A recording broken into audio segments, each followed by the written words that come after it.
Hello friends, তো আজকে আমি আপনাদেরকে আমাদের অতি প্রিয় একটি গাছ যেটা হচ্ছে জেট, আমরা অনেকেই বাড়িতে রাখি এবং এই গাছটাকে খুব লাকি বলে মনে করি। সেই গাছটা নিয়ে ভিডিওটা করব এবং এই গাছটাকে কিভাবে রিপোর্টিং করতে হয় সেটাই আমি এই ভিডিওতে দেখাবো। আপনারা অনেকেই রিপোর্টিং করতে মানে ভয় পান যে এই সময় কখন রিপোর্টিং করব, কিন্তু এই যখন গাছের গ্রোথের টাইম সেই সময় আপনাদের অবশ্য করে রিপোর্টিং করতে হবে। তো এই সময় জেট প্ল্যান্টের মানে খুব বেশি করে গ্রোথ নিচ্ছে, তাই জন্য আপনাদের রিপোর্টিং করে। কারণ আপনাদেরকে এটা দেখে নিতে হবে যে টবের মধ্যে রুট বাউন্ড হচ্ছে কিনা, সেটা দেখে নিয়ে কিন্তু রিপোর্টিংটা করবেন। যেহেতু আমার টবটা আমি আপনাদেরকে দেখাবো যে নিচের দিক দিয়ে পুরো রুট বেরিয়ে আসছে, আমি সেই জন্য করছি। আর এই সময় করলে কোনো অসুবিধা হবে না, গাছের কোনো ক্ষতি হবে না।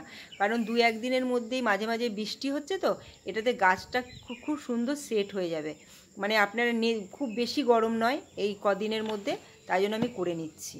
তো দেখুন, প্রথমে গাছটা আগে দেখুন গাছটা কতটা বড় হয়েছে। আর খুব জোর, এই গাছটা আমার 1 বছর বয়স হয়েছে। তো 1 বছরের মধ্যে যে একটা গাছ কতটা বড় হতে পারে এবং কত বড় বড় ব্রাঞ্চ ছাড়তে পারে সেটা আপনাদেরকে আমি দেখিয়ে দিচ্ছি। তার আগে দেখে নিন, এই যে এগুলো হচ্ছে আমি কাটিং, আমি সমস্ত কাটিং থেকে এগুলো বানিয়েছি। তো কাটিংয়ে যে স্টিমটা তৈরি হয়েছে, সেই স্টিমটাও দেখুন একটা বড় গাছের মতো মোটা হয়ে গেছে।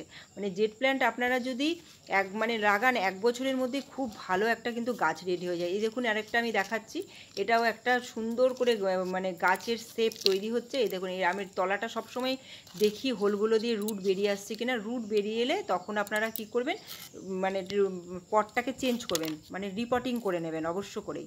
তো আমি কি করি, এ দেখুন যখনই গাছের ব্রাঞ্চগুলো একটু একটু বড় হতে, গাছের ব্রাঞ্চ তো আপনি যত ছাড়তে থাকবেন ততই আপনাদের জেট প্ল্যান্টে ব্রাঞ্চ ছাড়বে। তো এরকম ব্রাঞ্চ ছাড়তে থাকে আর আমি এরকম গোল করে করে সুন্দর করে শেপ দিয়ে দিই। তো আপনারা এরকম করতে থাকবেন, দেখবেন এক একটা জেট প্ল্যান্টকে খুব সুন্দর। আপনি যদি 100টা কাটিং লাগান তো 100টা কাটিং 100 রকমের দেখতে হয়। জেট প্ল্যান্টের এত সুন্দর মানে ধরনটা যে নানা দিক থেকে ব্রাঞ্চ ছাড়ে, তাই এক একটা গাছ এক এক রকম দেখতে হয়। আমি নিজে লাগিয়েছি, তো আমার কাছে রয়েছে অনেক রকমের শেপের গাছ আছে, এগুলো নিজের থেকেও তৈরি হচ্ছে শেপগুলো। আর কখনো কখনো আমি নিজে শেপ দিয়ে তৈরি করছি। আবার দেখুন জেট টোপিয়ারি, জেট টোপিয়ারি তো আমরা প্রত্যেকেই জেট প্ল্যান্টের বানাই। বিশেষ করে টোপিয়ারি বলতে আমরা জেট প্ল্যান্টেরই বানাই।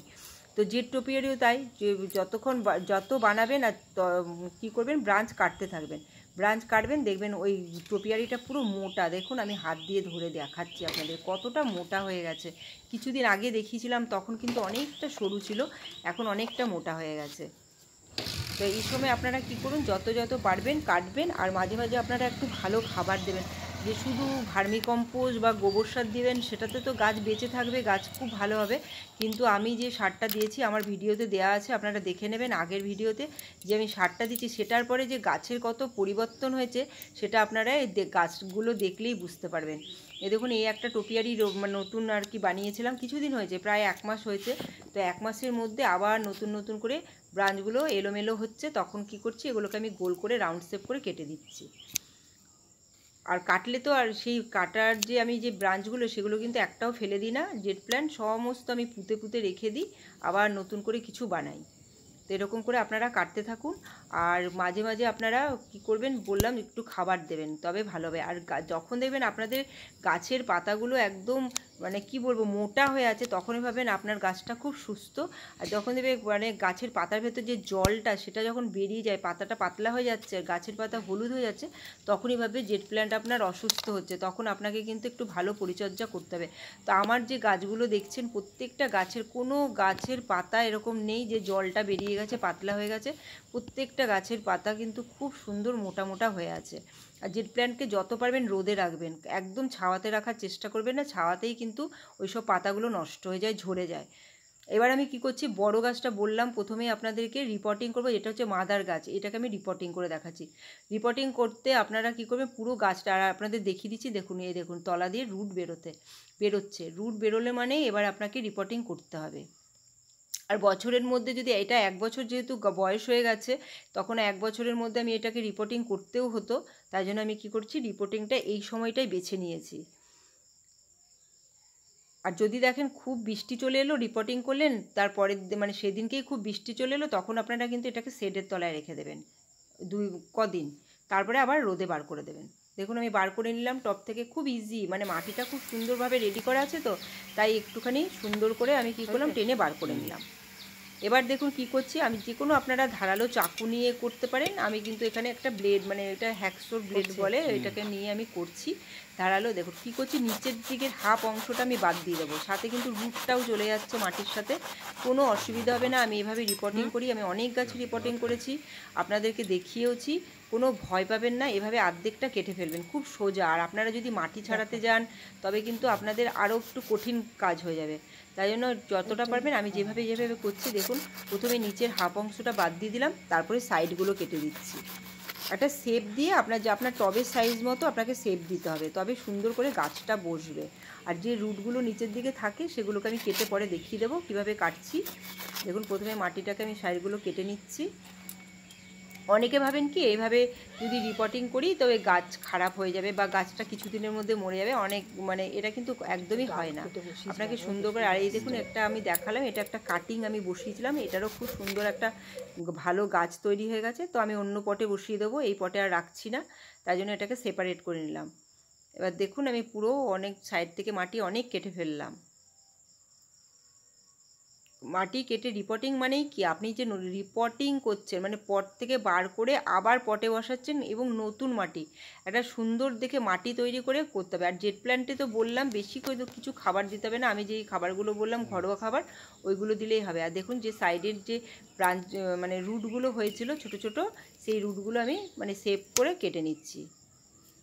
এভাবে আপনারা জেট প্ল্যান্টের কিন্তু রিপোর্টিং করে নিন। যদি আপনাদের মনে করেন 1-1.5 বছর রিপোর্টিং করা হয়নি, তখন রিপোর্টিং অবশ্য করেই করে নিন। গাছটা তবে কী হবে, আরও ভালো হবে, গাছটা আরও ব্রাঞ্চ ছাড়বে, গাছটা আরও কিন্তু হৃষ্টপুষ্ট হবে, পাতাগুলোও খুব ভালো হবে।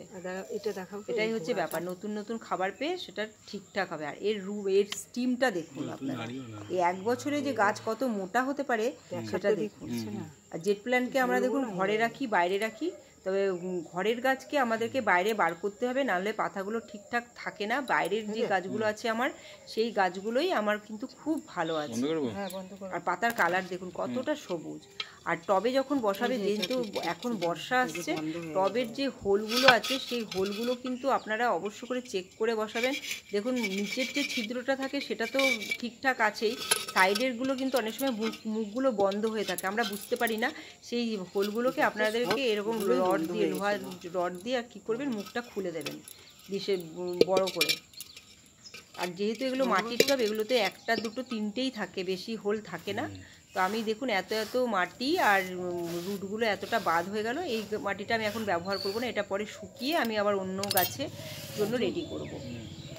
এবার দেখুন নতুন মাটি নিয়ে এসেছি,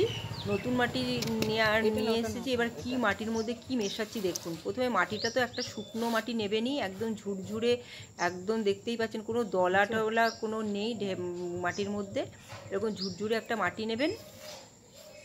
আর মাটির মধ্যে আমি কিন্তু যখন রিপোর্টিং করি বিশেষ কিছু না, মানে কোনো গাছের জন্য লাগে, কিন্তু এই জেট প্ল্যান্টের জন্য আমি একদম কোনো কিছু ব্যবহার করছি না। তার সাথে দিয়ে দিচ্ছি বালি, আর বালির মধ্যে তার সাথে আমি মিশিয়ে দেবো একদম পুরনো আমাদের অনেক দিনের পুরনো একদম শুকনো গোবর সার। দেখুন সারটা দেখলেও আপনারা বুঝতে পারবেন, সারের কালারটা দেখুন কতটা কালচে কালারের হয়ে গেছে, এটাতেই বুঝতে পারবেন যে এতটা পুরনো সার। তো আপনারা এভাবে দিন, একদম মানে 1 ভাগ মাটি 1 ভাগ গোবর সার 1 ভাগ বালি, এভাবে মাটিটা রেডি করে নিন। দেখতেই পাচ্ছেন কোনো দানা দানা কিচ্ছু নেই, হাত দিয়ে দিচ্ছি একদম ঝুরঝুরে বালির মতো একদম ঝরে পড়ছে, কতটা সুন্দর মাটি। আর আমার ওই জন্য গাছগুলো কিন্তু খুব ভালো হয়েছে। অনেকে অনেক বড় বড় গাছ রেডি করেন, তাদের তো অনেক পুরনো অনেক বছরের গাছ, আমার এটা কিন্তু 1 বছরের গাছ, তাই 1 বছর আন্দাজে খুব সুন্দর গাছ ভালো হয়েছে। এবার দেখুন মাটির মধ্যে টবটা নিলাম, ওই টবটাতে আমি বসাচ্ছি, তারপরে 3 সাইডে 3টে খোলামকুচি আমি দিয়ে দিলাম। এটা অবশ্য করেই দেবেন, নাহলে সব মাটিগুলোই জলের সাথে বেরিয়ে যাবে। তারপরে কি করছি, এবার মাটিটা কিছুটা ভরে আমি চেপে চেপে দিয়ে দিচ্ছি। আমি একদম ক্লোজলি আপনাদের দেখাচ্ছি, যারা নতুন বাগান করছেন এভাবে আপনারা করুন। আপনারা তো প্রত্যেকেই জেট প্ল্যান্ট অন্তত কিনেছেন, তো এই সময় আপনারা একটু রিপোর্টিং করে নিন, দেখবেন গাছ কতটা ভালো থাকে। আর আপনারা চাইলে প্রুনিংও করে নিতে পারেন, তো আমার এই মুহূর্তে প্রুনিং করার কোনো দরকার নেই, কারণ কিছুদিন আমি করে নিয়েছিলাম, তাই জন্য প্রুনিংটা করবো না। গাছটাকে এখন বাড়তে দেবো, আমার পরে ব্রাঞ্চগুলো খুব কাজে লাগবে বলে আমি এই ব্রাঞ্চগুলো বড় হতে দিচ্ছি। এবার কি করছি, মাটি গাছটাকে বসিয়ে দিলাম, বসিয়ে এবার মাটি চেপে চেপে, আর গাছটাকে ধরে রাখবেন যাতে গাছটা সমান মিডিলে থাকে, যাতে একদিকে হেলে না যায়। আমি তার জন্য মাঝখানটা দেখুন ধরে নিলাম, তারপরে মাটিগুলোকে বসিয়ে দিয়ে দিলাম এইভাবে। আর জেট প্ল্যান্টকে আমি যেটা বললাম, রোদে অবশ্য করেই রাখবেন, ছাওয়াযুক্ত জায়গায় জেট প্ল্যান্ট হয় না ভালো, যত রোদে রাখবেন। আমি পুরো এই গরমগুলোতে পুরো রোদে রেখেছিলাম। আর জেট প্ল্যান্টের খাবার যেটা বলেছি এর আগে আমি বলে দিয়েছি, কফি পাউডার দিয়ে খুব উপকার পেয়েছি।